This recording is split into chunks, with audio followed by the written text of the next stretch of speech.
हे तुम्हाला कळतच नाही. आपण देव आहे हेच आपलं रूप हे सर्व हे खोटं आहे. सगळं रूप आहे तुमचं जे आहे ते सर्व खोट आहे. कारण हे तुम्हाला तुमचं वाटेल पण त्याच्यामध्ये तुम्हीच नाही. तुमचं खरं रूप काय मधला आत्मा जो मध्ये बसलेला ते त्याला ओळखता येणार नाही. आणि हे कोणाबरोबर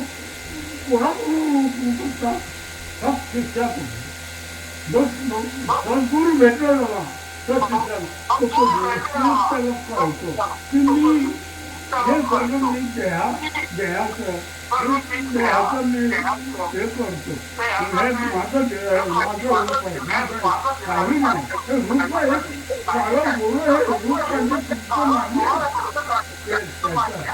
ते तुमच्या हातात आहे. तुम्ही त्याच्यातच विचार करा. हे गोरं आहे काळा गोरं काय नाही. देह तुमचं काय तुमचं देह नाही. जे काय तुमचं सर्व हे आहे सगुण आहे जो आत्मा आहे तो तुमचं साक्षी आहे. तुमचं या सर्व देहाचं देहाकडे तुम्ही विचार करू. हे सर्व जो देह आहे देहाकडे विचार करतो आणि मला हे पाहिजे मला ते पाहिजे आणि ह्याच्याकडे काही लोक तुम्हाला घेऊन देवाने तुम्हाला डोळे दिले कान दिले सर्व हात पाय दिले सर्व दिले तर त्याचा विचार करा. त्याने दिले नाही त्याचा उपयोग करू नका. तुम्ही फक्त खोटं मला हे पाहिजे मला ते धन बाबा हे इकडे राहणार सर्व तुम्ही आहे तो पण हे धन बाबा काय धन बाबा तुम्ही इकडे करणार हे खोटं आहे. धन झालं खोटे आहे. धन झाला फक्त हे विचार करा मी सद्गुरू तो शिष्य आहे. सद्गुरूने मला जे काय मार्ग दाखला त्याच मार्गाने इतर मार्ग मला होता. पैसा अनेक लोक पैशासाठी संत म्हणून किंवा सद्गुरू होऊन का पैसा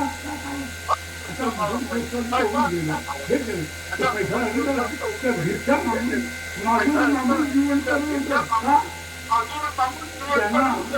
त्यांची इच्छा ही होती त्याच्यामध्ये अडकलं गेलं. धन दौलत चालली केलं ह्याच्याकडे अडकलं गेलं तर धन दौलताचा विचार करू नका. आपलं या जन्म तुम्ही तुम्हाला वासना रूपे शुद्ध वासना पाहिजे.